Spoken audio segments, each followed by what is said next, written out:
The guy intended to do that, right? I know, it's like it's run a show. Wild card. My goodness, 62. The fact that they've done as well as they have, though, and Omen Elite is only 1 point behind them, is saying so much about how good Omen Elite is looking so far. But I think that my biggest surprise in all of this, Degon, Tribe Gaming not on page 1. Oh boy. Yeah, and it's only by a point. It was a highly impressive round there by Glacier to get themselves in. But the biggest difference between the top teams that we always keep saying, top teams, quote unquote tier 1 teams, and not is consistency, right? And I think you and I touched on it when Tribe got knocked out early. They ran into Tempo Storm, or Tempo Storm ran into them on Erangel, and then Omen Elite ran into them early here in Sandhawk, and they still have 23 points. So I'm not too worried yet about Tribe being on the bottom side. Same with Simplicity. They got hot dropped, and it was a 1v1. I like the way that Karma took it straight to him. So that was pretty cool by Extreme Slayers. But I'm not worried yet. Give me the end of the day with 3 games left that will come in 2 weeks when they play again. Our group 1 will play again. That's when it's like, okay, we rotated through the maps a lot, and you guys still struggled. That's when I'll start getting a little worried. Yeah, no, you're right. We are still very early days in terms of all this, but I want to remind everybody there are 2 groups, 16 teams in each, 32 in our playoffs. In order to make it into the top 16, you need to be in the top 16 across both groups. So both groups, despite the fact that they aren't directly competing with one another, are still competing with one another, and this is a very stacked group number 1. We're going to be hopping into game number 4 here very shortly. Degon, who are you looking for to really go off in this game? You know, I want to see Nefarious again, right? We got to see Nefarious on Miramar get themselves to a fantastic spot near the end of Miramar, but then kind of fell off in that gunfight against Tempo Storm when they ran head to head against Tensa. Tensa cooked the nade. Chef Tensa popping off there and really stunted them. And I think that's a great growing point there for a team like Nefarious, who have been grinding, who qualified for the first time in 5 seasons into the playoffs. And that's a really good learning lesson on when to be decisive, how they want to play these fights, and how top teams that are great fighters play against them. So I want to see them step up. And the other team is Valhalla. We highlighted both those teams from their efforts in Miramar. In game 3, they didn't quite have the same effect. Big rotations, both those teams rotated in late, but Valhalla ended up getting picked off 1 by 1. I didn't like that one too much there on Sandhawk. Let's see how they do as we go back to Erangel. Let's take it right on back with game number 4. Degon, I could not agree more. Those up-and-coming teams, I need to continue to see that they can hang. They've had, I want to make sure these weren't just a flash in the pan. You know, they were a spanner in the works for some of these teams, but I need to see if they are a cog in the machine of competitive PUBG Mobile and what they can continue to do over these upcoming games. We are back on Erangel, a map that everybody knows and loves, and I still like. I don't know. I like Erangel, Degon. It's fun. Yeah, it's classic here. This one going to be interesting. A lot of the teams that drop north going to have a bit of an issue, and we had a military base game in game number 1. I would highly bet against it happening 2 games in a row. That almost never happens. So any team that decides to do that, good luck. Just be ready to rotate themselves on out. It does look like Glacier will continue to drop towards military base. Remember, they were the ones that took it in their very first fight they picked up. It was against Tempo Storm, and they died. One member died immediately. Which is just so funny, the fact that Tempo not going Pachinki, but still. Yes, a lot of these fun moments, which we're going to see them doing again. So not really any big surprises there.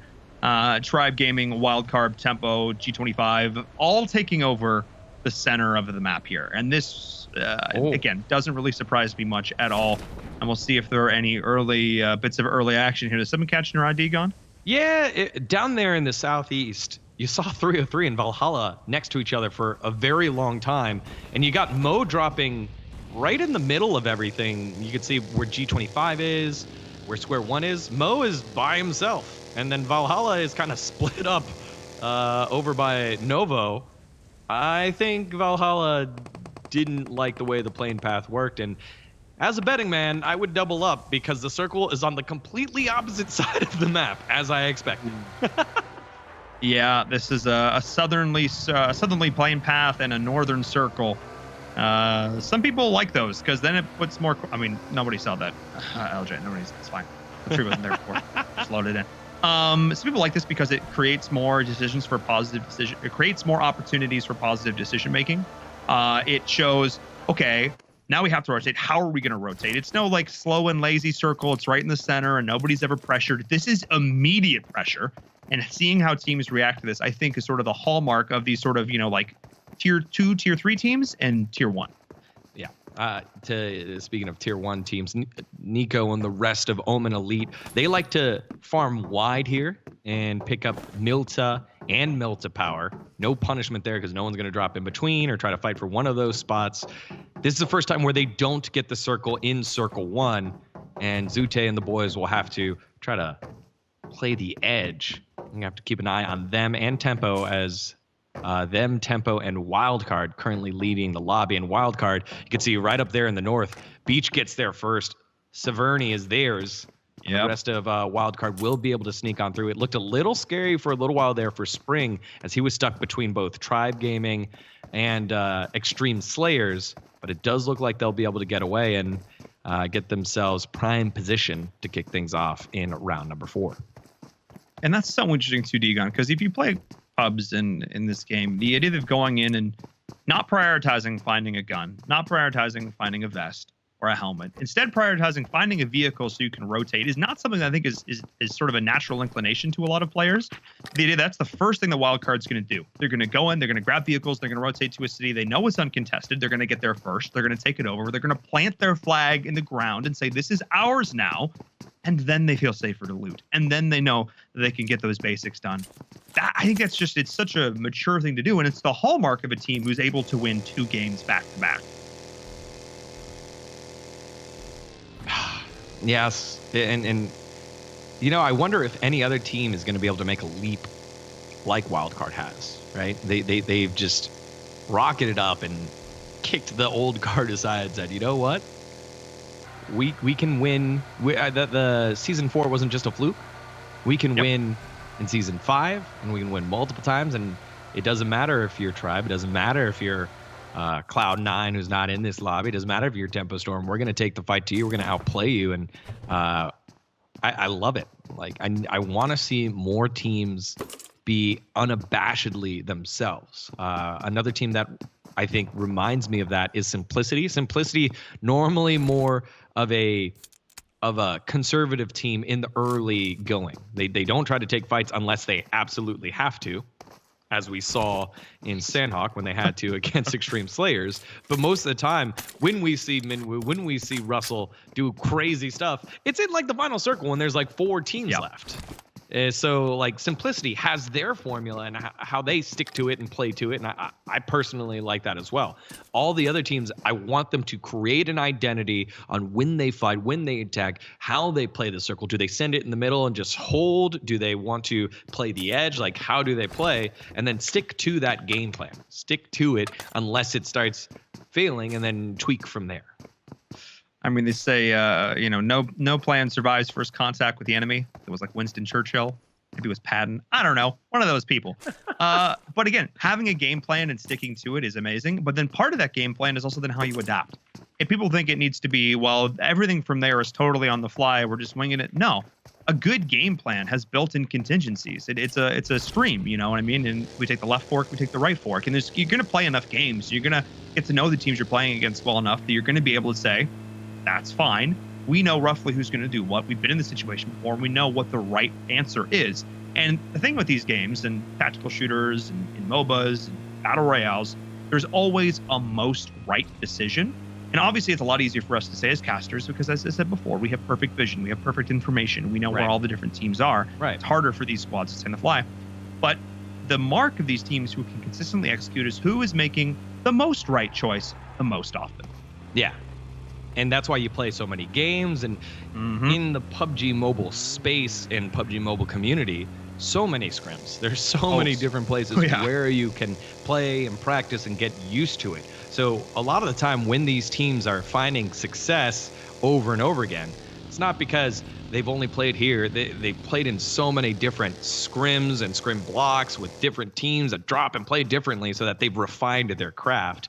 And I think for these younger teams that are coming on in, it's a great chance for them to show their wares in a competitive space, because it seems like, and we've shown over the last several seasons, this is an important one for people to win. They like to win Mobile Open. Teams will sell out for this and pull out the different strategies, make some hero plays, and you love to see it. So when we open up the pool to so many other teams to qualify on in and give themselves an opportunity, they're really getting the best shot from a lot of these big teams. Totally. And that's the thing too, Degon, is not only the fact you have all these other additional scrim blocks, you've got all these leagues and tournaments that are going on. You have 6 weeks of Mobile Open to compete in to get here. You have 4 weeks of open qualifiers. You have 2 weeks of closed qualifiers. You have Mo. My goodness, hoping Simplicity doesn't see him there. You've got all of these players given so many opportunities to compete day over day, week over week, to improve their gameplay. This didn't happen overnight. This is literally years of improvement. And now we are just continuing to see the game get refined and refined and refined. And there's sort of 2 types of errors that we see in games like this. There are forced errors and there are unforced errors. Yeah, forced errors are when you put your enemies into position. Oftentimes we see it towards the edges of circles. We saw it in that last game when teams like Tempo Storm or whatever had to push in. It was going nuts about Tensa, and I think it was actually Excess. It was Bobo, I want to say, who was pinned them against the corner, and then they ended up winning. That's a forced error. The other team put them in a position where they had no choice but to make a mistake. Unforced errors are when they just go in and just goof on their own. Nobody made them push that compound, didn't realize there's 3 guys sitting inside with guns staring at them. We don't see that anymore, or almost not at all. There are almost no more unforced errors in these games because teams are just getting that good, and it's scary to see. Yeah, that was a bit of a rant, but yes. No. It was a great rant, and we always find time to bring that up. It's the teams that are constantly asking questions of opponents, the ones that are proactive, right? The ones that are rotating first are the ones that usually have the advantage. But great teams can do both. They can rotate first and react to teams that have rotated to them. And that's what makes like almost a play like what happened earlier with Tempo Storm's Tensa in the cooked grenade against Nefarious so awesome. Nefarious had the jump early. They got the first kill on the Rain, and immediately Tempo Storm ready to go, answer back. And yes, they took a lot of damage. They did lose a player in that fight, but they could have very easily gone out there. Instead, it was a great job by them to react accordingly to a team that had the jump on them. And then Nefarious, newer team still, struggled a little bit with that play and then die. And so you want to see teams be proactive. I think that's the first step. You want teams to be reactive, the second step, and then be able to be proactive after they've been reactive. And that's the mark of like solid teams that always find themselves on top. Yeah, because it's not an accident. I think people can look at this, there's 16 teams in the lobby and there's X, Y, and Z and all this kind of stuff. There's not an accident that a team like Wildcard can win 2 games in a row. It's not an accident that they are able to consistently put themselves in positions of success. It's not RNG. It's not the loot. It's not the circle. It's decisions that are being made after hours and hours and hundreds or thousands of games played. And that's, again, the hallmark of these top teams is we are starting to see the circle move in now. Not a single player has yet died. Not a single team is knocked out. We are seeing a very conservative opening here from all of these squads. We've seen early kills. We've seen players get caught out on their own before, even on Erangel, map number 1. Nobody wants to have that happen again. Degon, like I said, we're cutting down on those unforced errors. Yeah. Valhalla, though, is going to be a team that is rotating in super late. They're still in military base, and they're going to have to do a lot of reacting. Luckily for them, the normal move of moving straight to the center of the circle has happened. So no one is south of Razak. Everyone is north of Razak because of how much of the circle is in water right now. Everyone's assuming, this is going to be a northern circle. No one has to be south of the river. Valhalla going to rotate in super late. They're going to face 0 resistance crossing anything here, but they're fully kitted, and I think if you're Valhalla, you want to make sure you're not just a delivery service for items that might be popping on in. As finally got a little bit of action. Enigma going to get a knock here. And still a little bit of map on the circle south of the river here. Ruins, hospital, school, Rozhok still in play. But most of the fighting going to be happening down by the shooting range. Oh, that is going to be a whole lot of fun. And speaking of a shooting range, Enigma's lining up the target right here, point blank with the Uzi. And that's 303, it looks like. A tasty morsel for Wildcard. They're going to be able to finish that one up. That is going to be our first blood in the server, and it is an Enigma. Not an Enigma, it's this Enigma. Going to be picking this one up as Spring and crew are trying to line the shots up downrange. Can they find them, Degon? That's the headshot from Acer to knock down God on the retreat. Oh, and no. This is Wildcard, proving that even gods can bleed. Oh, okay. Yeah, Spring with the getting on in there and making sure he's still active and not just letting everyone else go. Oh, and Spring gets the knockdown on God. Okay, that's what it was. Okay, so it was God. I thought it was Lucky through the window. That almost freaked me out there. That was absolutely crazy. One more left alive for 303. Nope, they're out. And all members of 303 knocked and flushed. 64 down to 60. Our first team out, and it's been a tough day today for the trees of 303. Oh my goodness. I mean, they may be team 303, but that was 101. Just how to take that fight right there, getting the flanks in with the aggressive rush, not giving them a second to try and get the reses off there once you got the knocks out of the vehicles, destroying it, utilizing your sniper far back, pushing on in with your ARs. That was just a masterclass there to open that up. And that is our first team out. But once again, we see Tempo Storm on the screen. We see Omen Elite there as well. Degon, it's like they know all these prime locations. It's where they know where they want to play the video game. Yeah, and they know that the other team knows. So Tempo and Omen know where each other are, and they're like, yeah, you know what? They'll do their thing. They'll shoot north. We'll do our thing. We'll shoot south. It'll be great. We'll meet in the final circle probably. As Glacier, they didn't know that Tempo Storm would be there, and they're just getting rained upon, and not a lot of moves there for Ghosty and the boys to do anything right now. Yeah, not a whole lot of options in that situation. Oh, it's also... Ooh. I don't think Brutal knows that Tempo's here either. ESG in a lot of trouble. Brutal will be able to sneak his way on by. What a crazy hill. The chase is on. HH24 going to try to take a couple more shots here, but he will not be able to land them. Tiger for ESG fighting another fight. And ESG is very spread out right now. They're actually in between G25 now. Oh my goodness, yeah, this is ESG has been a team we've been very quiet so far on today. Eaststorm Gaming, Brutal and the crew, we've seen them just sort of all over the place right now. They seem to be playing a little bit more spread out than most teams, which is not something I'm a huge fan of, to be honest. I always talk about the idea of the buddy system, the idea of having at least one teammate close by, because if one of you gets knocked, you can get behind a tree, they can get the res.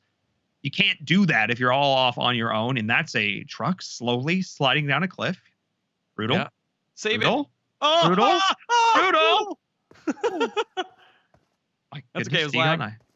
Fine. It's fine. Nobody saw it. Nobody saw it, Brutal. You're fine. Stuck the landing. That was pretty crazy. Yeah, he's fine. Brutal's fine. ESG, they're fine. Tempo, actually, Spec got knocked. I think he got knocked from distance by Omen Elite. Nico looking at his former teammates and saying, hey, I'm over here. Just if you remember what it was like when I was shooting for your team. Now I'm shooting at your team. And Omen Elite probably going to think about rotating away as Tempo are keen to where Nico was at when he took those shots. Oh, Nico's not done yet, though. You can see those shots still raining down. And here's one of the things we haven't talked about really much today, Degon. It's the idea of audio cues. Something obviously very important in PC gaming, if you're familiar with that, and console as well. Also incredibly important here in the world of mobile. Knowing where exactly these shots are coming from, having a really good pair of headphones or a headset that you can use to pinpoint exactly where those opponents are. Footsteps, gunshots, they make a world of difference, and it's something these teams are constantly listening for. That's why having clean comms is something that's really important. It's the efficiency of communication between these teams. Oftentimes guys are laughing, they're joking around, they're having a good time. Yeah. But when the fighting really gets intense, knowing how to communicate the most efficiently with the least the most info, most efficiently, and the least just noise in the background to make sure that you can keep track of where every single one of your opponents are. Yeah, absolutely. I think we do the same thing. I think we have some good time while we got to fill. Like this circle's been pretty slow. Only one team knocked out. And then when it's time no one in chat's noticing. No one's noticing. No one's noticing. Yeah. We've had to fill for 15 minutes. Yeah. No one's noticing at all. No. As man, I thought ESG was gonna get into a fight earlier. They drove past Tempo. They punched the Hornet's nest and ran away. I don't care if you like looted Millie like to the nth degree. Your pockets were just the fullest they've ever been. You just wasted like almost all your stims to get here. I understand like edge creeping or whatever, but you're now gonna run into square one on this bridge as well as other things. This is just kind of gonna be a bit of a rough time after all of this. Wait. Just it's not a warrior's death. Wait, look where all of Valhalla is. That's what I'm saying. On shooting range is Mo. To the north is was it ASAP Trill. to the east is King. You can see King there, and then there is LJ. They are nowhere near each other. And I was like, Valhalla, yeah, the team to watch. They're doing great. They can't drive together. They can't drop out the plane together. But somehow they're going to come together and find a way to put together a good game number 4. Maybe. I don't know. I kind of want that prediction to happen. Yeah, we'll give it to you. You get a mulligan today. We'll give you one. Not quite able to find it there. M16 long range. Tiger with the one taps. Oh, hello. Karma down there on the motorcycle. Tempo's there as well. Oh, no. This is just a field day for Tiger right now. Yeah. Tiger's got the shack to work with. He wants to try and figure it out. They do have Karma already pinned down, and smoke's coming out. Vehicle probably going to get popped here, and yeah, that's not the place you want to be here for Extreme Slayers. They've had a surprising performance so far, and look at those shots rifle right on back. Fantasy saying, hey, look, please, let us leave. Let us leave. We ran into Tempo last game. We ran into a bunch of teams that we didn't want to fight. Let us leave. Saying, is this the real life? Yes, it is, Tiger. Not just a fantasy. Getting those shots long range. Teams are trading blows. And I think this might... No escape. Okay, we're going to stop right there. It has been too much casting already. Okay, that's fine. Fantasy with the roll up. Oh my goodness. Samuro is here as well, pulling out all those blades. What can he do with it right now? Upper hand. He needs to take some lessons from Tensa. Cook it. Get the lob. Cook it. Cook it. Stir it. Iron Chef. Okay. Look at the rip. There's a Tiger. He's going to start taking shots first. Then AC ripping all over. Look how low the health bars are for ESG. And Fantasy's able to get both of them. Karma. Brutal. Down. Last one alive. He has to this. Brutal. Hanging behind the vehicle. Brian's down. This is it. A 1v1.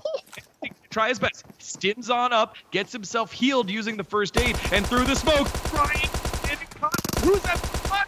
It's Brutal! In Fantasy! Another 1v1 victory here for Extreme Slayers. Last time it was Simplicity. This time it's eStorm Gaming. And right before our eyes, we're seeing a team being forged through the fires in game number 4. Look, D-Gon, it's extreme. I would not expect anything less from them here. It comes down to a 1v1 every time. I'm so sorry. I had to. It had to be done because literally there were 6 people crawling around like little snails on the ground. Their backpacks like the little shells going on. That was ridiculous. You don't see that anywhere else. And now we're seeing another party here in the Wizard Tower. Let's see who can pull a rabbit out of their hat in this one.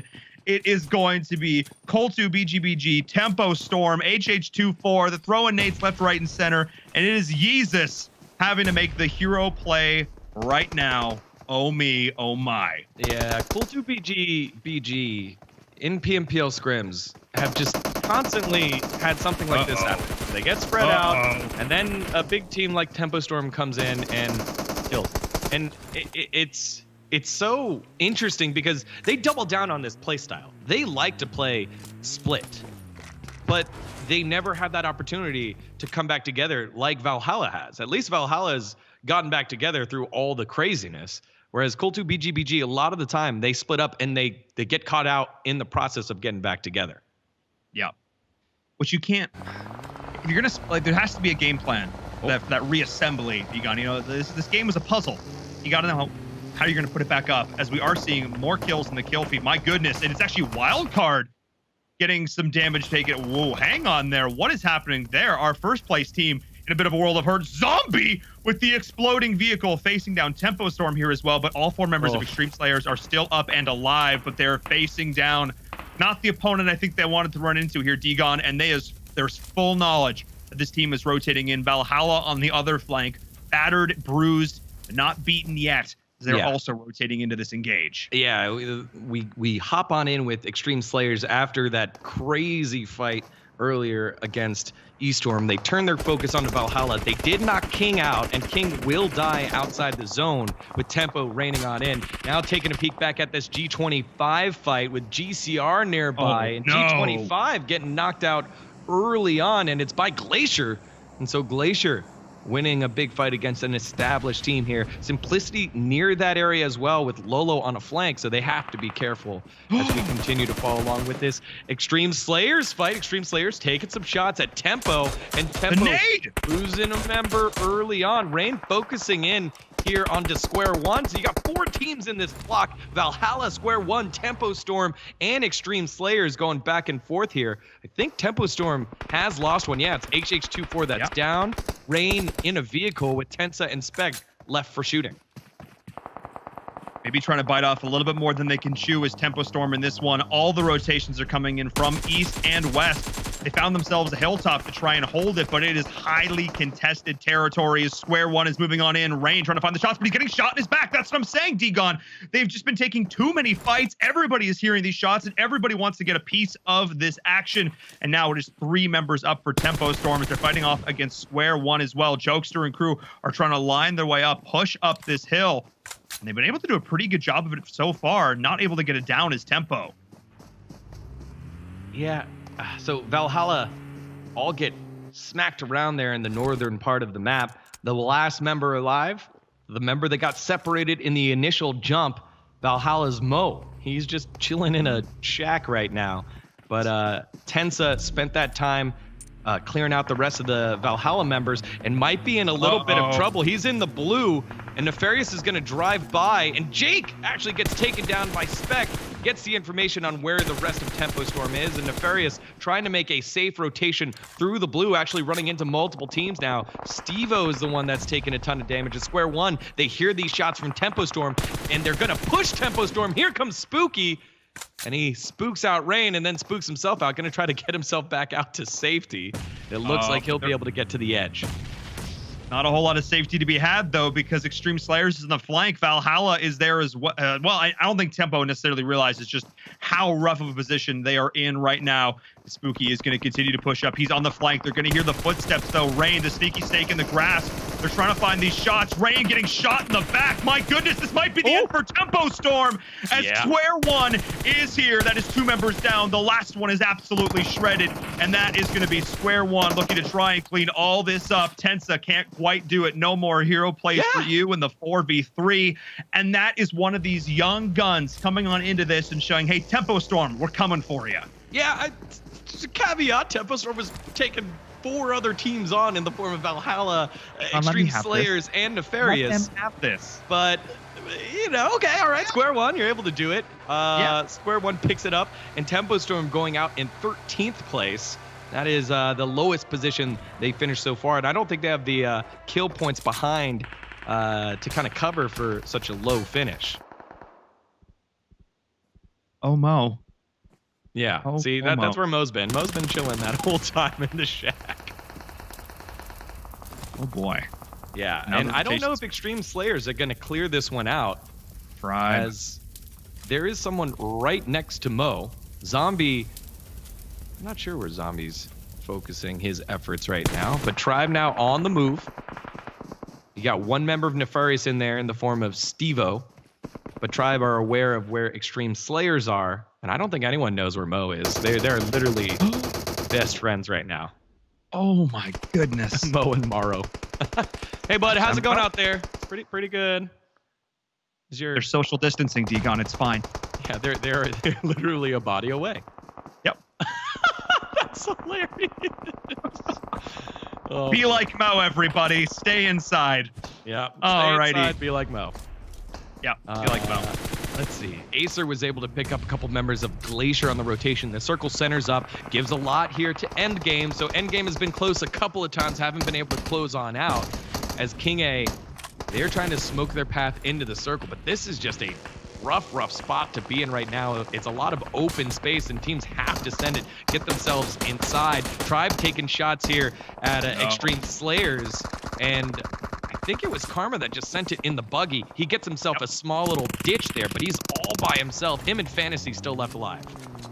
All the while, though, we have Endgame and Omen Elite fighting out as well. We are going to see XS getting knocked to pieces during all of this as well. The Miracle Run may come into an end there. We have to talk about these other crews here. Omen, Endgame. These have been some fan favorite squads from start to finish here. They are still in this. All 4 members of Omen Elite are still alive. They've just sort of been creeping their way on through this Stegon, but now they find themselves in one of these final circles, and they're putting pressure on none other than Wildcard, the team you know they're gunning for. Yeah, it's Gilly Angry taking the shots downrange, able to get a couple there onto Beach Banana. Wildcard now getting pinned down. Wildcard very close to the circle, so is Omen Elite. So both these squads don't have to go too far, but they're very aware of where everybody is. The Siga, he's going to be forced to move. We can see here, Endgame, very close. On the minimap, you see just a couple steps away, but there really isn't too much cover in this area. It's going to be an ugly finish here for all of these teams. King A, the rest of the boys trying to work their way on in. Wildcard as well. As Acer, lots of smoke, a couple of broken vehicles. Spring has gotten himself a little bit closer as he drove his way on in, and is trying to use a tree and the vehicle for cover, but vehicle is going to explode very soon. Angry on the scene. Shots going right downrange with the MK. Oh boy, this is going to be a little bit chaotic when Wildcard decides they want to rotate. There's the vehicle explosion. Not able to pick up any kills with that one, though. But this is a who's who of competitive PUBG Mobile left. We got Tribe, Omen Elite, Wildcard. We've got, Endgame. I mean, everybody. Every one of these teams, Degon. If you were to say, give me a pizza slice of all the top teams, make a pizza of the best in PUBG Mobile in North America, it'd basically be this final circle right now. As Zute is putting shots into the back of Wildcard, they just have to go prone. Sneaky Snakes right now. Everybody is trying to push for it, but it's an open field, Degon. There's not a whole lot to work with. As Seagut's pushing into the members of Endgame, he's got to turn around. Got an SMG in hand, but what can he do with it? Alucard is already down. All 3 teammates are already down, and that looks like it might be the end for Tribe Gaming. Yeah, Tribe picked a fight here for Endgame. This looked like it was their game to win, and they're in position to do so. As we've said, a lot of veterans on this roster. Ironsight and Everfury used to play together back in the day with Zute, and Zute, captain of Omen Elite, trying to prevent all those OGs from getting themselves a win, but Zute knocked. They had to send it in the vehicle. Juicy barely alive, now on revive duty, peeking because now Wildcard starting to push on into Omen.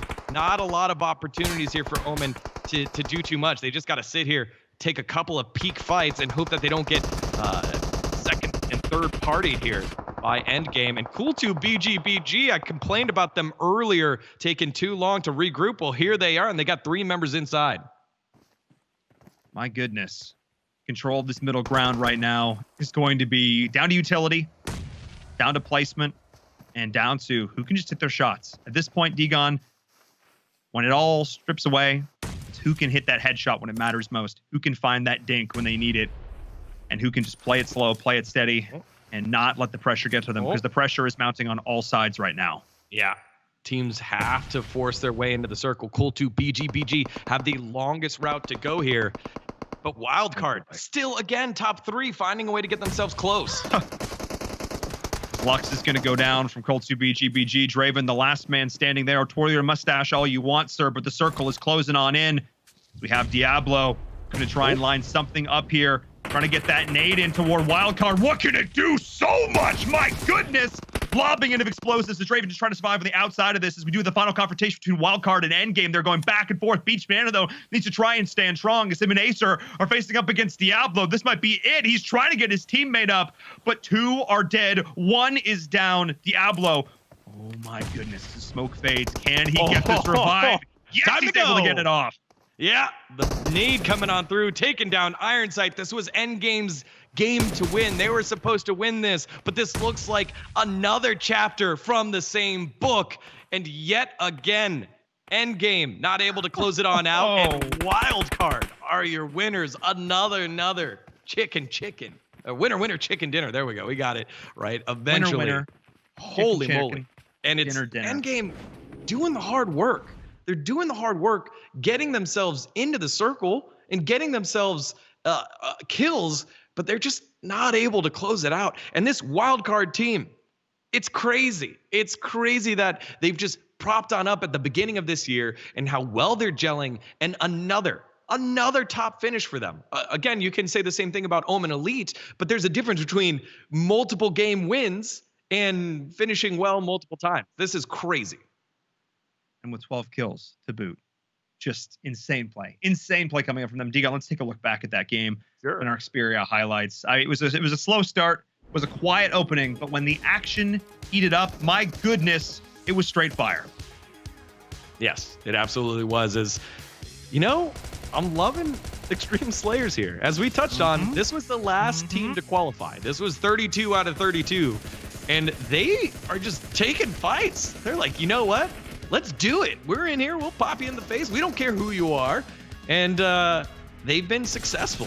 2 out of 2, 3 out of 3, because they took down Tempo Storm as well, as we follow along with Tempo. This is what got them in trouble.